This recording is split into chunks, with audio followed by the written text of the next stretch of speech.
পুনৰ এবাৰ আমাৰ দেশত ক্ৰিকেটৰ উৎসৱ ইণ্ডিয়ান প্ৰিমিয়াৰ লীগ অৰ্থাৎ IPL চলি আছে।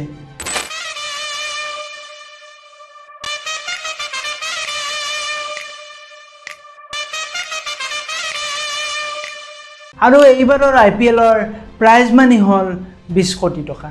আৰু BCCIৰ নিয়ম মতে IPLৰ প্ৰাইজ মানি 50% অৰ্থাৎ 10 কোটি টকা IPL জিকা টিমটোৰ প্লেয়াৰক দিব লাগিব আৰু বাকী থাকিল 10 কোটি টকা। আৰু যি সময়ত IPL টিমবোৰৰ ব্ৰেণ্ড ভেলু 1000 কোটি 2000 কোটি টকা পাৰ হৈ গৈছে, সেই সময়ত জানো সেই 10 কোটি টকাৰে সেই IPL টিমবোৰৰ কিবা লাভ হ'ব? আৰু তেওঁলোকে জানো সেই 10 কোটি টকাৰে নিজৰ সকলোবোৰ খৰচ বহন কৰিব পাৰিব? আৰু সেই 20 কোটি টকাৰ বাবে IPLৰ টিমবোৰৰ প্লেয়াৰৰ লগতে মেনেজমেণ্ট কোম্পানীৰ মালিকবোৰে কিয় ইমান ইণ্টেন্স কম্পিটিশ্যন কৰি থাকে? প্ৰকৃততে IPLত ক্ৰিকেটৰ বাহিৰে এটা $multi-billion বিজনেছ চলি আছে। সেই 20 কোটি টকা কেৱল মাত্ৰ IPL টিমবোৰে ইনকাম কৰাৰ এটা টিপ অফ দি আইচবাৰ্গে।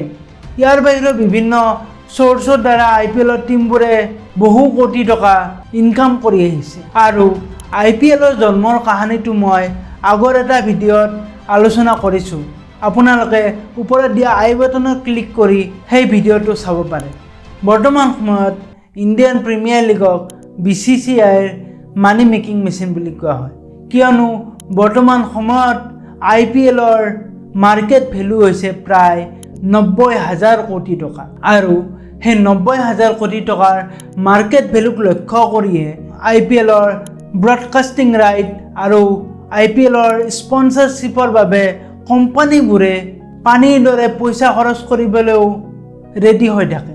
আৰু সেইবাবে 2023 চনৰ পৰা 2027 চনলৈ IPL ব্ৰডকাষ্ট কৰাৰ বাবে ষ্টাৰ স্পৰ্টছ আৰু জিঅ' চিনেমাই মিলি 48,390 কোটি টকা খৰচ কৰিছে। ব্ৰডকাষ্টিং ৰাইটছৰ বাহিৰেও IPLৰ টাইটেল স্পনচাৰশ্বিপৰ বাবে BCCIয়ে হাজাৰ কোটি টকা লাভ কৰি আহিছে। উদাহৰণস্বৰূপে বৰ্তমান সময়ত যে আমি টাটা IPL বুলি কওঁ বা কেইবছৰমান আগতে যে আমি ভিভ' IPL, DLF IPL আদি বুলি কৈ আহিছিলোঁ, সেই ভিভ'য়ে হওক বা টাটাই হওক বা ড্ৰিম11এ হওক, সেই নামটো IPLৰ লগত সংযোগ কৰাৰ বাবে সেই কোম্পানীবোৰে BCCIক বৃহৎ পৰিমাণৰ টকা দি আহিছে। আৰু বৰ্তমান সময়ত 2024 চনৰ পৰা 2028 চনলৈ সেই IPLৰ টাইটেল স্পনচাৰশ্বিপৰ বাবে টাটা গ্ৰুপে BCCIক 2,500 কোটি টকা দিছে। অৰ্থাৎ কেৱল মাত্ৰ টাইটেল স্পনচাৰশ্বিপৰ দ্বাৰাই BCCIয়ে প্ৰতি বছৰে 500 কোটি টকা লাভ কৰি আহিছে। লগতে IPLৰ 4টা এছ'চিয়েট স্পনচাৰশ্বিপৰ বাবে My11 চাৰ্কেল, ৰূপে, এঞ্জেল ওৱান আৰু চিয়েট টায়াৰৰ দৰে কোম্পানীবোৰে মিলি BCCIক 2024 পৰা 2028 চনৰ বাবে অৰ্থাৎ 5 বছৰৰ বাবে 1,485 কোটি টকা দিছে। উদাহৰণস্বৰূপে বৰ্তমান সময়ত আমি যি কমেণ্টেটাৰসকলে CEAT tyre strategic time out বুলি কোৱাটো শুনিবলৈ পাই আহিছোঁ, গতিকে সেই টাইম আউটৰ সময়ত নিজৰ নামটো কোৱাৰ বিনিময়ত BCCIক চিয়েট টায়াৰে 240 কোটি টকা দিছে 5 বছৰৰ বাবে। আনকি অৰেঞ্জ কেপ আৰু পাৰ্পল কেপতো নিজৰ নাম লিখাৰ বাবে ছাউদি আৰবৰ অইল কোম্পানী আৰামকোয়ে BCCIক পাৰ ছিজনত 60 কোটি টকাকৈ দিছে। ইয়াতে উল্লেখ কৰিবলগীয়া কথা এইটোৱে যে সেই ব্ৰডকাষ্টিং ৰাইটছ আৰু টাইটেল স্পনচাৰশ্বিপৰ 50% টকা BCCIয়ে নিজৰ লগত ৰাখি বাকী 50% টকাখিনি IPLৰ টিমবোৰৰ মাজত ভগাই দিয়ে। আৰু ইয়াৰ দ্বাৰাই প্ৰতি বছৰে IPLৰ টিমবোৰে BCCIৰ ফালৰ পৰা 500 কোটি টকাকৈ লাভ কৰে। ইয়াৰ পিছত IPLৰ টিমবোৰৰ কথা আহে।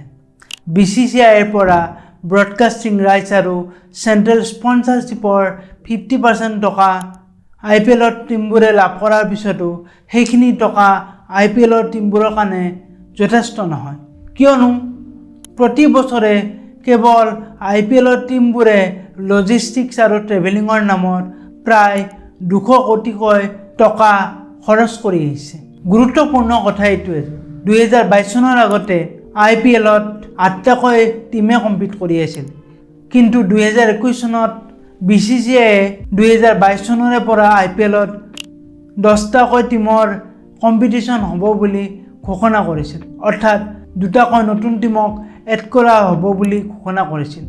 গতিকে সেই নতুনকৈ 2টা টিম কিনাৰ বাবে কোম্পানীবোৰৰ মাজত যথেষ্ট বিডিং হৈছিল আৰু সেই বিডিঙতে সঞ্জীৱ গোয়েংকাৰ RPSG গ্ৰুপে 7,090 কোটি টকা দি আৰু CVC কেপিটেলে 5,600 কোটি টকা BCCIক দি ক্ৰমে লক্ষ্ণৌ ছুপাৰ জায়েণ্ট আৰু গুজৰাট টাইটেন্স নামৰ টিম 2টা কিনিছিল। গতিকে সেই 500 কোটি টকাৰে বা সেই 10 কোটি টকাৰে IPLৰ টিমবোৰৰ কি লাভ হ'ব? BCCIৰ পৰা টকা লাভ কৰাৰ উপৰিও IPLৰ টিমবোৰৰো নিজৰ কেইবাটাও ইনকাম চ'ৰ্চ আছে। IPLৰ টিমবোৰৰ জাৰ্চি বা কেপত আমি বিভিন্ন কোম্পানীৰ নাম, লোগো আদি দেখিবলৈ পাই আহিছোঁ। অন এভাৰেজ প্ৰতিটো IPLৰ টিমৰ জাৰ্চি আৰু কেপত প্ৰায় 15ৰ পৰা 20টা ব্ৰেণ্ডৰ নাম বা লোগো লিখা থাকে। তাৰ বিনিময়ত IPLৰ টিমবোৰে যথেষ্ট কোটি টকা লাভ কৰি আহিছে আৰু ইয়াৰ লগতে প্ৰতিটো IPL টিমৰে এটাকৈ প্ৰিন্সিপাল স্পন্সৰ বা মেইন স্পন্সৰ থাকে। উদাহৰণস্বৰূপে মুম্বাই ইণ্ডিয়ানছে স্লাইছ কোম্পানীৰ লগত 2022 চনত এটা প্ৰিন্সিপাল স্পন্সৰশ্বিপৰ বাবে 3 বছৰীয়া ডিল কৰিছিল। তাৰ বিনিময়ত স্লাইছ কোম্পানীয়ে মুম্বাই ইণ্ডিয়ানছক 100 কোটি টকা দিছিল। ঠিক তেনেদৰে CSKও TVS ইউৰো গ্ৰুপৰ লগত 3 বছৰীয়া এটা প্ৰিন্সিপাল স্পন্সৰশ্বিপৰ ডিল কৰিছে। তাৰ বিনিময়ত TVS ইউৰো গ্ৰুপে CSK 75 কোটি টকা দিছে। লগতে IPLৰ টিমবোৰে স্পন্সৰশ্বিপৰ বাহিৰেও টিকেট বিক্ৰী কৰি যথেষ্ট টকা ইনকাম কৰে আৰু সেই টিকেট বিক্ৰী কৰাৰ ক্ষেত্ৰত IPLৰ টিমবোৰে 80-20 ফৰ্মুলা ইউজ কৰে আৰু অন এভাৰেজ প্ৰতিখন ষ্টেডিয়ামতে 3 পৰা 5 কোটি টকা পৰ্যন্ত টিকেট বিক্ৰী হয় আৰু IPLৰ হোম টিমে সেই টিকেট বিক্ৰীৰ 80% টকা নিজৰ লগত ৰাখি বাকী 20% টকা সেই ষ্টেট ক্ৰিকেট এছ'চিয়েশ্যনক দিয়ে। উদাহৰণস্বৰূপে যদি এখন মেটচ কলিকতাৰ ইডেন গাৰ্ডেনত হয় আৰু সেই ইডেন গাৰ্ডেনত হোৱা মেটচখনত যদি 5 কোটি টকাৰ টিকেট চেল কৰা হয়, তেনেহ'লে সেই 5 কোটিৰ 4 কোটি টকা KKRে নিজৰ লগত ৰাখি বাকী 1 কোটি টকা সেই বেংগল ক্ৰিকেট এছ'চিয়েশ্যনক প্ৰদান কৰে। সাধাৰণতে প্ৰতিটো IPL টিমে নিজৰ 14খন মেটচৰ 7খন মেটচ নিজৰ হোম গ্ৰাউণ্ডতে খেলে আৰু ইয়াৰ দ্বাৰাই IPL টিমবোৰে প্ৰতিটো ছিজনত 20ৰ পৰা 35 কোটি টকা লাভ কৰে। ইয়াৰ উপৰিও প্ৰতিটো IPL টিমে নিজৰ নিজৰ jersey, cap, hoodie, T shirt, flag, mobile cover, keychain আদি বিক্ৰী কৰিও বহু টকা লাভ কৰি আহিছে। লগতে সেই IPL টিমবোৰৰ আন এটা ইনকাম চ'ৰ্চ হ'ল সেই IPLৰ টিমবোৰৰ মালিকবোৰে নিজৰ নিজৰ IPL টিমবোৰৰ ষ্টেকবোৰ বিক্ৰী কৰি বহু কোটি টকা ইনকাম কৰি আহিছে।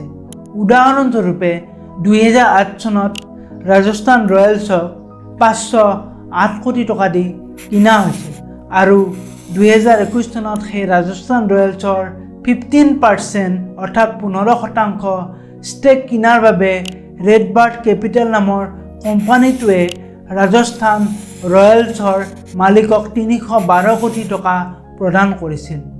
ৰাজস্থান ৰয়েলছৰ বাহিৰেও বহুতো IPLৰ টিমবোৰে নিজৰ নিজৰ ষ্টেক বিক্ৰী কৰি বহু কোটি টকা ইনকাম কৰি আহিছে। উদাহৰণস্বৰূপে CSKৰ বহুতো ইনভেষ্টাৰৰ বেলেগ বেলেগ ষ্টেক থকাৰ উপৰিও LICৰো 6% ষ্টেক আছে। লগতে IPLৰ টিমবোৰে প্ৰাইজ মানিৰো 50% টকা লাভ কৰে আৰু ইয়াৰ দ্বাৰা এইটো কথা স্পষ্ট হৈ পৰিছে যে IPLৰ টিমবোৰে সেই IPLৰ প্ৰাইজ মানিৰ 10 কোটি টকা বা 20 কোটি টকাৰ লাভৰ বাবে কেতিয়াও কম্পিট কৰি নাথাকে। ইয়াৰ বিপৰীতে IPLৰ টিমবোৰে নিজৰ ব্ৰেণ্ড বিল্ডিং বা নিজৰ টিমৰ পপুলাৰিটি বঢ়োৱাৰ বাবেহে IPLৰ দৰে এটা ইণ্টেন্স কম্পিটিশ্যনত কম্পিট কৰি থাকে আৰু লগতে যদি ইয়াতে IPL জিকা হয় তেনেহ'লে সেই IPL জিকা টিমটোৰ ব্ৰেণ্ড ভেলু আৰু পপুলাৰিটি অধিক বৃদ্ধি পাব আৰু সেই IPLৰ টিমবোৰৰ ব্ৰেণ্ড ভেলু বা পপুলাৰিটি বাঢ়িলে IPLৰ টিমবোৰে স্পন্সৰ বা ইনভেষ্টাৰসকলৰ পৰা বেছি পৰিমাণে টকা লাভ কৰিব পাৰিব লগতে IPLৰ দ্বাৰাই যে IPLৰ টিমবোৰৰ ব্ৰেণ্ড ভেলু ডিটাৰমাইন হয় তেনে নহয় IPLৰ দ্বাৰা প্লেয়াৰবোৰৰো ব্ৰেণ্ড ভেলু ডিটাৰমাইন হৈ থাকে উদাহৰণস্বৰূপে যোৱা বছৰৰ আগতে KKRৰ প্লেয়াৰ ৰিংকু সিঙক কোনোৱে ব্ৰেণ্ড এম্বেচাডৰ হিচাপে লোৱা নাছিল কিন্তু যোৱাবাৰৰ IPLত নিজৰ আউটষ্টেণ্ডিং পাৰফৰ্মেন্সৰ পাছতে ৰিংকু সিঙক বিভিন্ন ব্ৰেণ্ডে নিজৰ ব্ৰেণ্ড এম্বেচাডৰ হিচাপে লৈছে লগতে ইয়াতে এটা মন কৰিবলগীয়া কথা এইটোৱে যে IPL টিমবোৰত চেলিব্ৰিটি থাকিলে IPLৰ টিমবোৰৰ ব্ৰেণ্ড ভেলু অট'মেটিকলি বাঢ়ি যাই থাকে উদাহৰণস্বৰূপে Kolkata night ৰাইডাৰ্ছত Shahrukh Khan Mumbai ইণ্ডিয়ানছত Mukesh Ambani Chennai super কিঙত MS Dhoni আৰু RCBত বিৰাট কোহলিৰ দৰে প্লেয়াৰ থকাৰ বাবেই বাকী টিমবোৰৰ তুলনাত সেই টিমবোৰৰ ব্ৰেণ্ড ভেলু আৰু পপুলাৰিটি যথেষ্ট বেছি 48,000 কোটি টকা দি IPLৰ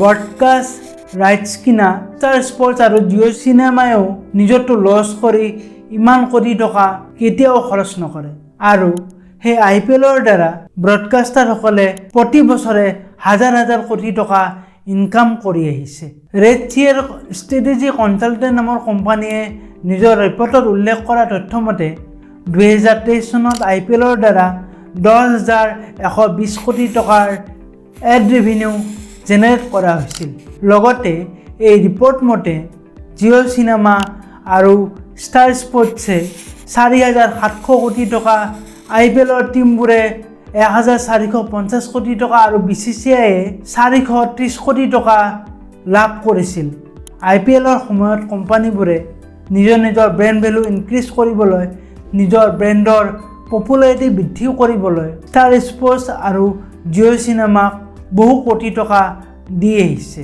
টিভিত IPL চাব লাগে তেনেহ'লে প্ৰথমে আমি অপাৰেটৰৰ পৰা সেই চেনেলটো কিনিব লাগিব তাৰ বিনিময়ত টকা অপাৰেটৰক দিও কিছু অংশ চেনেলবোৰে পায় দ্বিতীয়তে IPL চলি থকাৰ সময়ত কোম্পানীবোৰে যদি টিভিত এডভাৰটাইজমেণ্ট কৰিব লাগে তেনেহ'লে তাৰ বিনিময়ত ষ্টাৰ স্পৰ্টছক এটা মোটা অংকৰ ধন দিব লাগে যোৱা বছৰৰ এটা ৰিপৰ্ট অনুসৰি টিভিত IPL চলি থকাৰ সময়ত 10 ছেকেণ্ডৰ এটা এডভাৰটাইজমেণ্ট কৰাৰ বাবে ষ্টাৰ স্পৰ্টছে কোম্পানীবোৰৰ পৰা 16 লাখ টকাকৈ আদায় কৰিছিল এইবাৰ সেই টকাৰ পৰিমাণ হ'বগৈ 18 লাখ টকা আমি সকলোৱে জানো যেতিয়াৰ পৰা জিঅ' চিনেমাই IPLৰ ৰাইটছ লৈছে তেতিয়াৰ পৰাই ফ্ৰীতে IPL দেখাই আহিছে আৰু জিঅ' চিনেমাৰ আগতে ডিজনি প্লাছ হটষ্টাৰে IPLৰ ডিজিটেল ষ্ট্ৰীমিঙৰ ৰাইটছ লাভ কৰিছিল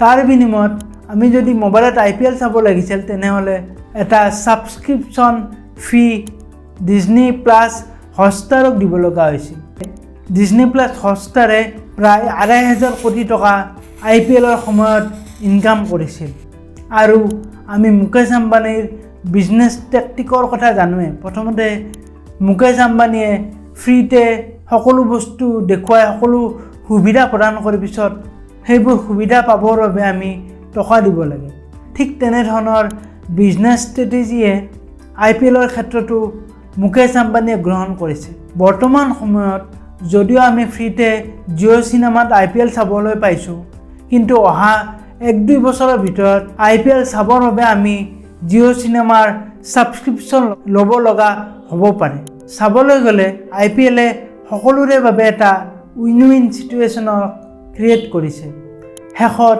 এইটো কথাও ক'ব পাৰি যে IPLে কেৱল মাত্ৰ ক্ৰিকেটকে সলনি কৰা নাই ইণ্ডিয়ান স্পৰ্টছ ইণ্ডাষ্ট্ৰিটোকো এক প্ৰকাৰে সলনি কৰি পেলাইছে এফালে যদি IPLে বহুবোৰ য়ং টেলেণ্টেড প্লেয়াৰক সুবিধা দিছে আৰু আনফালে IPL-এ ডাঙৰ ডাঙৰ বিজনেছক নিজৰ নিজৰ প্ৰডাক্টবোৰ নিজৰ নিজৰ টাৰ্গেট অডিয়েন্সক শ্ব'কেছ কৰিবলৈ নিজৰ প্ৰডাক্টৰ প্ৰমোশ্যন কৰিবলৈ এটা ডাঙৰ প্লেটফৰ্ম প্ৰদান কৰিছে।